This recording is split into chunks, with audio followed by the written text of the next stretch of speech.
morning. Welcome to a special version of the Iowa Lakes Corridor's What's the Why videos. We've been putting these videos together for several months, really highlighting some of the leaders in economic development, some of our businesses throughout the region, and even some that have been within the region and have advocated for community growth and economic development. So today, to make our discussion special, I am interviewing one of the economic development legends in Northwest Iowa. Lyle is no stranger across the state of Iowa when it comes to rural development, championing causes, and pushing the envelope. Even today, we're working on a project this afternoon that you don't tell Lyle Hevern no, or that is not going to be an option for a rural community, because he finds a way. So excited to get to talk to him. And I have to laugh. We're interviewing you now after you retired, Lyle. Not because you retired. Yeah. Well, get out of the direct line of fire. Yeah. That's always a good thing. But there it is. I have retained kind of a consulting role with the city to work on this specific project, and hopefully we can bring that project to fruition here sometime soon. Yeah. So let's start with talking a little bit about your history and how you ended up in Estherville and in this position, and having such a big role in the community for so long. I came to Estherville in 1975, and I was hired at the local radio station as a disc jockey. And so for a bunch of years I was a disc jockey in the evening, and then in the midday, and then up into the morning hours. But at the same time started in the news department, and that's what really caught my attention about working in Estherville and getting to know everybody in Estherville as part of that effort to be a good news person. And so in doing so, that created a lot of warm feelings. When you know everybody and everybody's saying hi and that kind of thing, it makes you feel good. One of those persons, it made me feel better than all the rest. That was my wife, or soon-to-be wife, and so soon-to-be wife. Well, at that time, yeah. She is a native of Estherville. My hometown's Rock Valley, okay. And so the rest is history between her and me. But we had decided early on that we have family close. Hers is in town, mine's 100 miles away. That we were going to, if possible, stay in Estherville, and she had a good job at the bank, and I had a good job at the radio station, and then and so there you go. So you got into community efforts and volunteerism, though, pretty early, because even being a voice, even if it's your paying job, being a voice of the community and what's going on and informing everyone is really important. But then you did take the step into the mayor's role. You guys, this is so exciting. Lyle brought some props with him, so this is new to me too, but I love this. Here's one that says Lyle Hevern is busy and liking it. And that would be me right there in the corner. In the corner. It wants to roll on me a little, but look at that. Yeah, look at that. Look at there. Things have changed. The date of this piece was December 3rd, 1982. So pretty quickly, you became someone that was very involved in the community with your mayor work. Let's talk a little bit about some of those roles. Well, when I left the radio station, I think in 1985, I ran for mayor. One thing about the news department, and Jeff would probably know this, is that you get to meet a lot of amazing people and a clinker every once in a while. But I really enjoyed that facet. And then leaving the radio station, I was leaving that opportunity. And then the current mayor at the time decided not to run. And I thought, well, that would be a good thing to keep involved in the community. And so I ran. There was 4 of us on the ballot, and I won by 3 votes in a runoff. So there was a mandate, and I was elected 12 more times to that position. So that's pretty amazing. What stands out? Did you have any significant lifts or projects through that time as mayor that really you had to go all in and dedicate your time to? Yeah, there's probably a couple. One of them is Morel, the largest employer in town, 900 people, had closed about a year before I was elected. And trying to come back from that was a real challenge.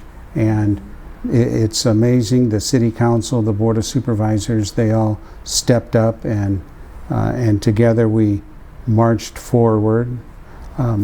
So we're in the corridor offices. I would say one of the things that allowed us to start growing again was a couple of industries opened here in the Lakes area.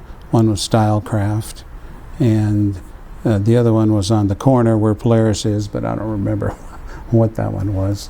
And so people that had left Estherville, that worked for Morel's, couldn't find a job, were able, and because there was 500 homes on the market all of a sudden with people leaving, they could move back into the house they couldn't sell, and work for one of those two companies. And then the one in Jackson started, and then we landed a couple of industries, and then it just started to become better. If I remember correctly, we had about 7,500 people in Estherville before Morel closed. Governor Branstad came after Morel closed about a year, and proclaimed that we were down to 6,200 people.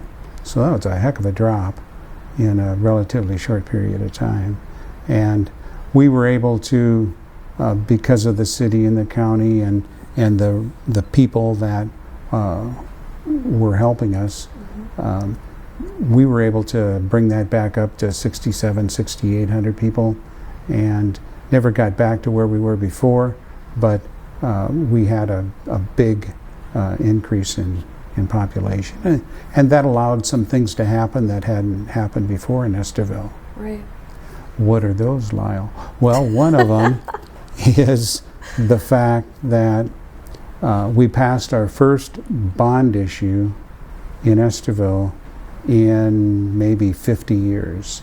And that was a bond issue to renovate our local Carnegie Library. Sits right in the heart of downtown Estherville. Right. And I forget the amount of money that the bond issue was, but I remember that it passed by 83%. And then we had a fundraising campaign to go with that, and that exceeded its goals. And so it indicated to me that people in Estherville are believing in Estherville Right. again, and so that was a wonderful project. Yeah. So I have another piece here that came in. So there was a nice article done, The End of an Era. Hevern's tenure as mayor began with the bad times and led Estherville into the 21st century. So another wonderful piece that goes through some of your history and your impacts. Want to show you, here's the next photo of Lyle in our pile, acting as mayor in Estherville. But that's a picture of my final gavel of my final meeting as mayor. Oh, that's amazing. And there's some just wonderful comments in here.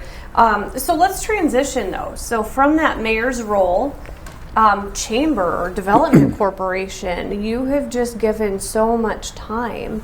Talk a little bit about, if you don't mind, maybe a couple of the projects on that development corp work that really stand out as things you're proud of that you're excited to have had the opportunity to work with. I'd be happy to do that. But let me mention that I was elected mayor. The next year I was hired as the chamber director and the director of the industrial development. So I really had three hats to wear, and that really, I think, allowed us to do things because we get people together a lot easier, and so that was pretty neat. You know, that Carnegie Library project was one that was near and dear to my heart, and our communities, obviously, and the job that was done renovating and expanding that building, it just looks fantastic. It's a beautiful Carnegie Library. Right. So we're so happy about that. You know, the other maybe big project that is near and dear to my heart is the development of the Iowa National Guard Armory and our Regional Wellness Center, our indoor aquatic center and track and fitness center and stuff like that. That was amazing. Senator Ernst visited the Guard unit here a couple weeks ago, and she was amazed at that project and how we were able to work together to make that happen. That was a $10 million deal, and the Guard kicked in $4 million. We did a fundraising campaign, and that was very successful. And our goal was to open that facility with no debt. It's paid for, no debt, and $1 million in the bank. And we were able to do that, so that was pretty fantastic. And I don't think it still has the $1 million in the bank, but there's some repairs and updates, but it's still going very well. There's over 2,000 members, and I'm actually getting out there a few times a week. Good for you. To make an effort to. You know, along that line, even before my relocation into the corridor area, Estherville was known for a lot of neat things. The wind turbine tech project, that commercial pilot program, and some of those things that you just don't expect from a community that size. Well, you know, our partner, Iowa Lakes Community College, does a fantastic job with about everything they do. And that training program for the wind technicians has received national recognition, and it as one of the best. And the students that go through there will have a job when they're finished. Most of them have a job well before they're finished, and they can go to work locally because there's a lot of wind farms in the area, or some of them go to Texas or Washington, or got to get out and see the world, and so that's pretty neat. And so what that also has done is brought major companies in the wind industry to Estherville, and I know that when the wind energy started to really develop, we were hustling, trying to get some of those manufacturers of the nacelles or the blades or the towers to locate in Estherville or around the area, and we never were able to do that until a few years ago, when we were able to encourage a wind test to locate in Estherville.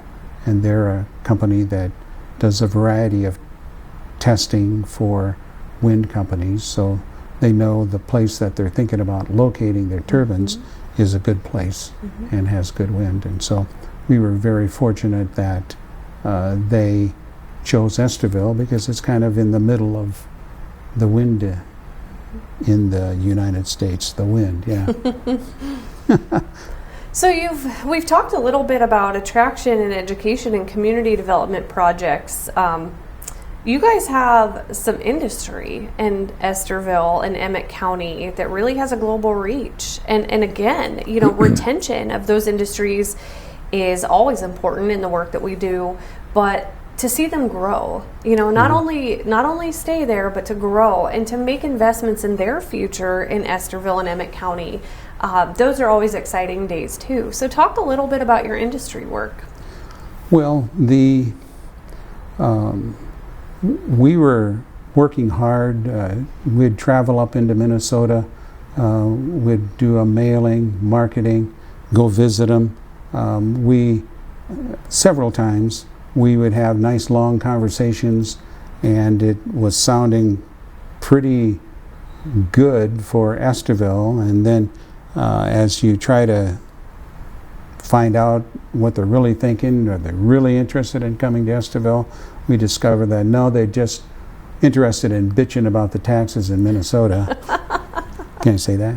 You can say that. And but they didn't want to leave. They liked all the amenities that those taxes provide, but they weren't interested in leaving. So that was a huge effort, and I think there was one company that wound up moving to Mason City, looked at Estherville pretty hard, but went to Mason City. But during one of those meetings with that particular prospect, Skip Miller walked into my office, and Skip was involved with the Armstrong Rim and Wheel, which is now Movero, and so we were very fortunate that they had the interest to expand their Armstrong facility into Estherville, and we're very happy that they did. You know, they had an eye on Fairmont as well, but I think they really all along wanted to be in Estherville, and we were able to help them make that come true. It was one of our spec buildings, 30,000 square feet. They expanded it out to 75,000 square feet, and now it's just under 200,000 square feet. 10 or 20 people to start. It's at 200 or somewhere around there right now. So that was, and it used one of our spec buildings. So that was a fun thing. So what I'm hearing that I love, you're doing all this without me asking, is just talking about how different rural economic development is for Metro, and that your job was to know so much about so many different things, and you don't just focus on attraction or just focus on housing. But I also heard you give a really important lesson, which was we don't win them all, but when we might lose a company, but we learned a whole lot, and typically all of that time investment turns into something else, whether it be another company, whether a project takes a different shape or look. So I guess I feel that in the work we do, we tend to learn more from those experiences than when you just win them all, right? Well, I like to win them all.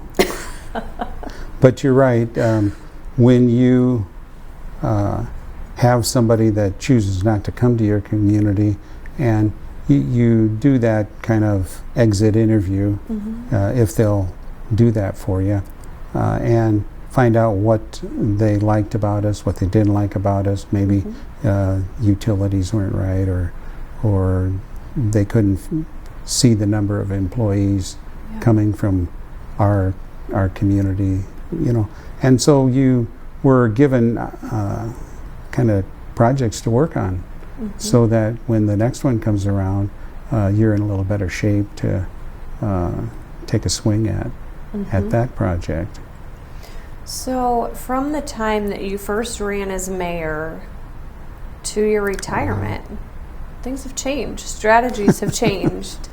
The way we promote our communities has certainly changed. So, what stands out to how the strategies changed, or how Estherville's local team really kind of changed up their playbook over the years to continue to be attractive as companies are looking? We, one of the changes was that we got more people involved in the day-to-day. We went from one person being mayor, chamber, and we spread that up a little bit, and that's been very, very helpful. As people bring different skills to the effort that we're trying to make, and then the other thing that I think has been very helpful for me personally and for Esteville and probably the area is the partnerships that we've developed with the corridor.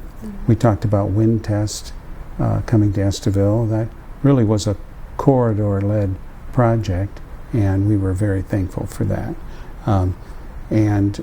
But when you look at wind test and you keep talking about the future, they keep looking to expand their business, and now we have another company. Wind Test is a German-based company. We have another company that has agreed to come to Esteville, and that's Wind Hunter, and they're based in Poland, and they, like Wind Test, chose Esteville because of its location, and its proximity to Wind Test is good as well, because they've worked for 20-some years in cooperation with each other in Europe, so they know each other really well, and so we're happy that Wind Test helped us land them. I have another prop. Tell me about this picture that you brought with you. The Esteville Winter Sports Festival started in the late 60s maybe, and ran up through the mid 2000s maybe. And one of the things that we worked on, or were part of the Winter Sports Festival from the beginning, was snow sculptures, ice sculptures, and some of those were pretty amazing. I know the college students built an ark with animals on it. The ark was like 60 feet long or something, and 12, 14 feet high, and there's a bunch of animals up there. Yeah. And then and that went on for years, and then the weather changed. You know, we wound up a few years in a row not getting any snow.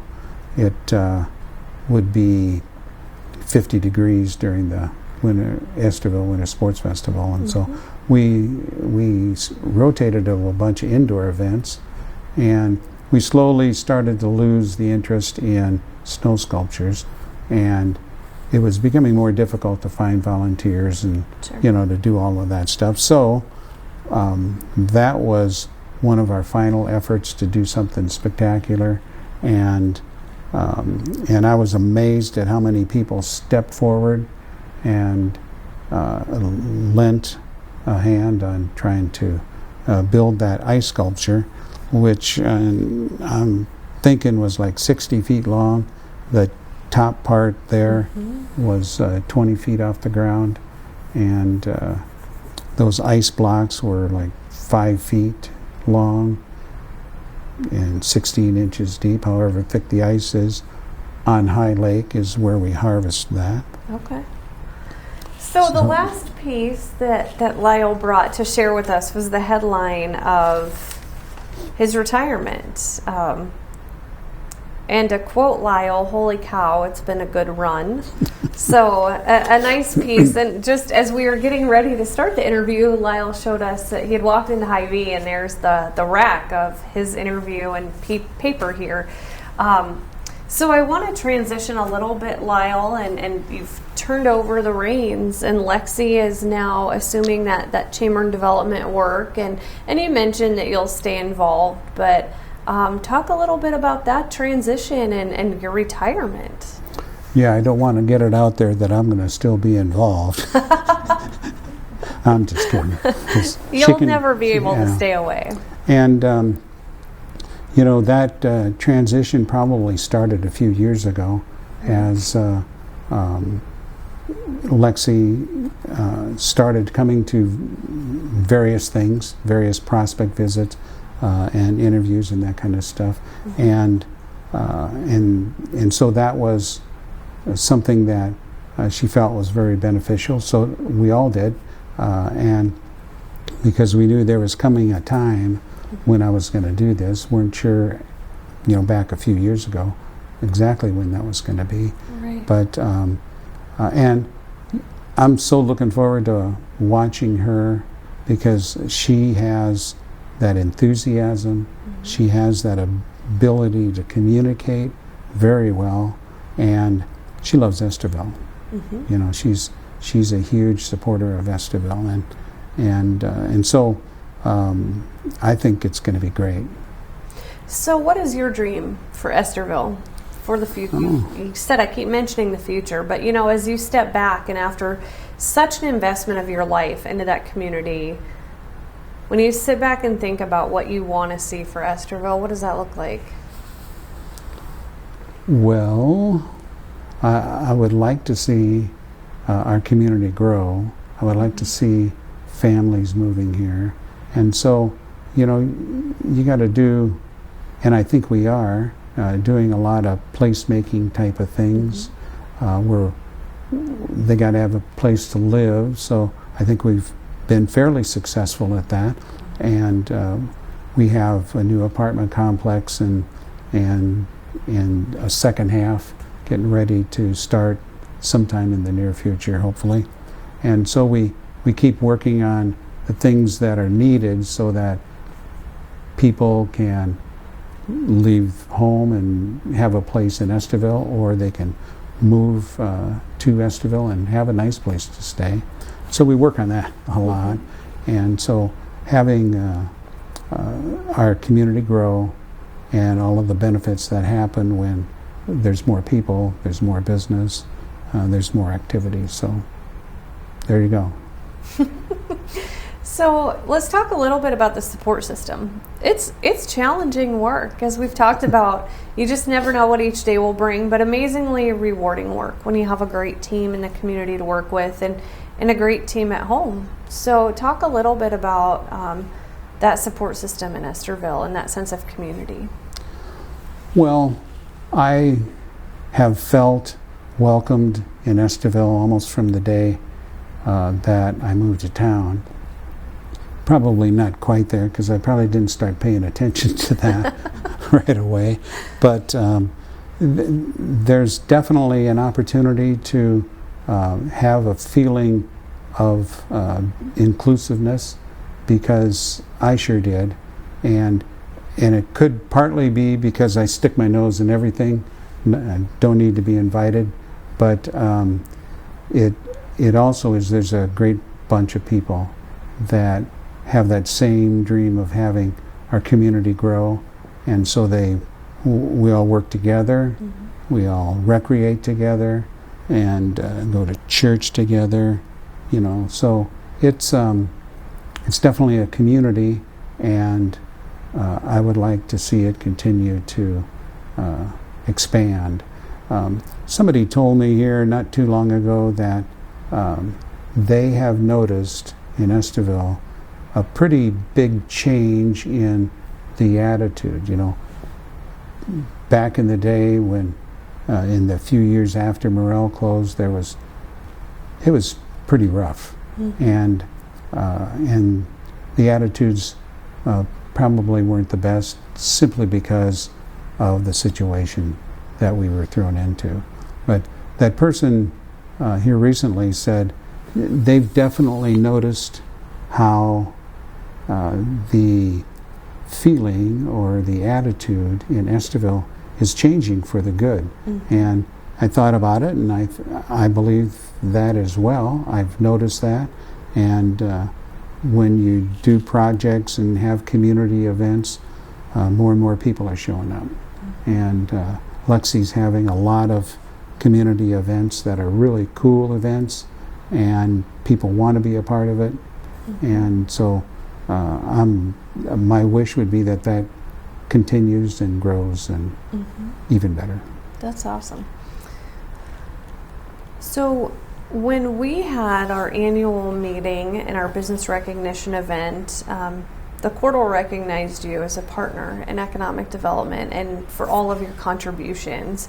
And I would say statewide, including in Debbie Durham's office and the governor's office, I bet they mostly all know Lyle Hevern's name for the advocacy and the effort and just the education and that mentality of partnership that you bring to everything you do. So I guess I just want to get to look at you and thank you for everything that you've done to lay groundwork for Estherville to do wonderful things.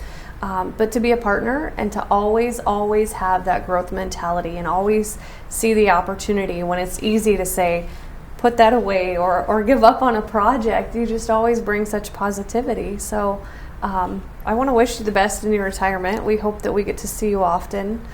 What are you going to do in your retirement, Lyle? Well, I can't say the thing I was generally going to say because it includes a couple cuss words. But so what I've decided on is that we're going to go south. We've been to Wallingford. We're going to head to Grettinger. We've been there quite a bit, but our goal is to get to Emmitsburg for St. Patrick's Day, and beyond that, my wife retires in a few months, and then we'll really get to do whatever she wants. Whatever she wants. There you go. You're a smart man. Yeah. So you have a quote that you wanted to share to close. Living is great at the top of the state in Estherville. Perfect. Oh, again, thank you so much for the time and all that you've done. And thank you for joining us. Like we said to start, we just couldn't not spend time learning from Lyle and talking about his history here in the Corridor region. So thank you again for joining us for a What's the Why video, and thanks to Lyle for the time. My pleasure.